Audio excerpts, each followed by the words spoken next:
Isang bagay lang ho, gusto siguro sabihin sa atin ito mga kinaukulan. Pareho naman ho sila, tatamaan ho sa atin dito. Kung ikay nasa administrasyon na mga inatasan sa ganitong klaseng responsibilidad at tungkulin, o di naman kaya ang pananagutan sa taong bayan at sa gobyerno, ganun din ho sa taong bayan, baka kayo nagpapabaya na. Magsasalita na lang kayo tuwing dumating yung Burr months. Pag hindi ho natin binantayan itong mga nangyayari na to, sasahol na ho to. Ang problema ho rito, natatanggap na ho natin nasaan yung mga sinasabing maiingay sa lansangan na makakaliwa.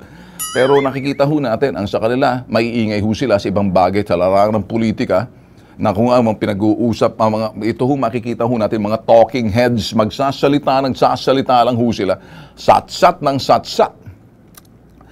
Bantayan ho natin ang mga lansangan, kasi ito ho yung mga bagay na nakikita ho natin, nagkalat yung mga aking mga sinasabi rito. Hindi ako after doon sa mga nanlilimos.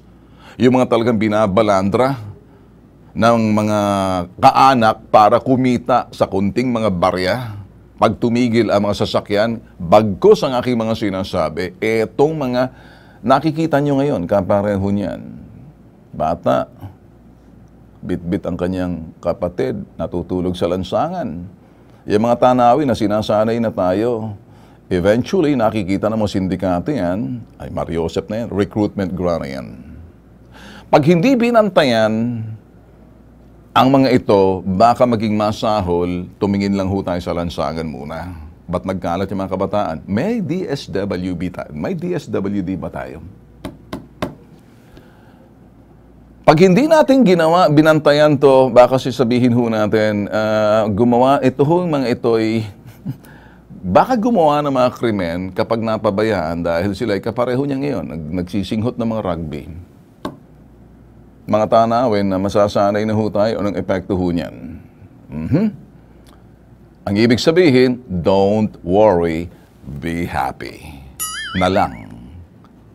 Isentro sa mga administrasyon, sa presidente, sa mga gabinete, pagkatapos ito ayaw na tingnan. Dahil hindi titingnan ito mga ito dahil ang bunton ng sisi, sino may likha ba ng juvenile justice law? Senator Kiko Pangilinan, listen carefully. I love your t-shirt, Dilaw. Serbisyong totoo. Utot mong blue. Kayo ngayon ang target.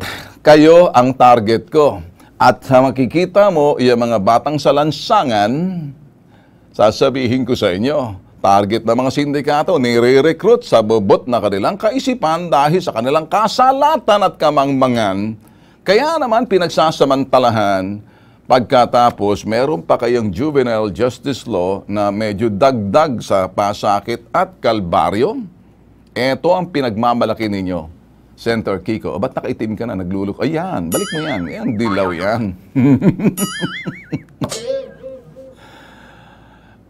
Ito ang pinagmamalaki ninyo. Senator Kiko, balik mo munang, ayaw ko makita ang pagmumukha niyan. Yung mga kabataan, sumisinghot ng rugby. Yan nga, balik uli. Ayan. Marami pang ganyan. Yung mga sumasampa sa truck. Yung mga nakakabuisit, yung nanggugulpe na matatanda, yung mga agaw ng mga bagay. Yung, nakikita yung social media. Yung mga bata, pinapatay, hinahataw ng 2x2 sa lansangan. Sige, rugby pa more. Dagdagan pa. Ipataas pang edad. Habang yung mga bubot na kabataan na yan, binababayaan. Hindi nyo mahabol ang mga magulang yan. Gawa ng gawa. Pag pumatak ang ulan, asan kanta na yan? Pumapang. Pumapatak na naman ang ulan sa bubong ng bahay. Di maiwasan gumawa. Okay, that's it. Baka magalit sa atin yung dilawan dyan. Sabagay, si Danny Javier ang gumanda, hindi yung isang dilaw. Pag pumatak ang ulan, medyo walang magawa. Etong mga nanay nila, gawa ng bata, kaya dumadami sa lansangan. Kaya kung siguro, etong mga batang nakathilata dyan, kung sino man mga magulang nito, dapat kinakapon eh.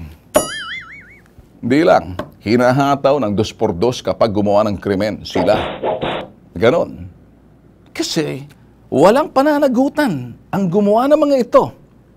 Hindi mo naman pwedeng buweltahan itong mga mangmang na mga ipis ng lansangan. Dahil may likha niyan. Senator Kiko, are you proud? Look at this. Taas pa more ang edad ng sinasabing discernment. How about that? Taas pa more ang edad ng discernment. Mga bataang gumagawa ng krimen. Way to go, Kiko Pangilinan. Thank you, thank you, thank you. Is that what you want us to say? Or, kumusta naman kayo dyan sa Senado? Ano, taas nyo pa?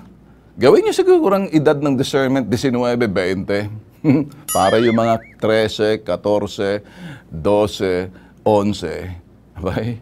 Natuturuan gumawa ng krimen. Ang discernment, hindi mo na malaman. Siyempre, ang discernment ay turo nino man ng magulang. Hindi magulang nang tuturo, mga sindikato eh. Kaya ang discernment nitong mga kabataan na to, kapag sila'y na-recruit ng sindikato, utak sindikato, kriminal na utak ng sindikato, kaya sasabihin, hindi, 12 anyos pa lang. Sabi ng mga sindikato, hey, maganda talaga. Salamat, Kiko. Salamat, Kiko.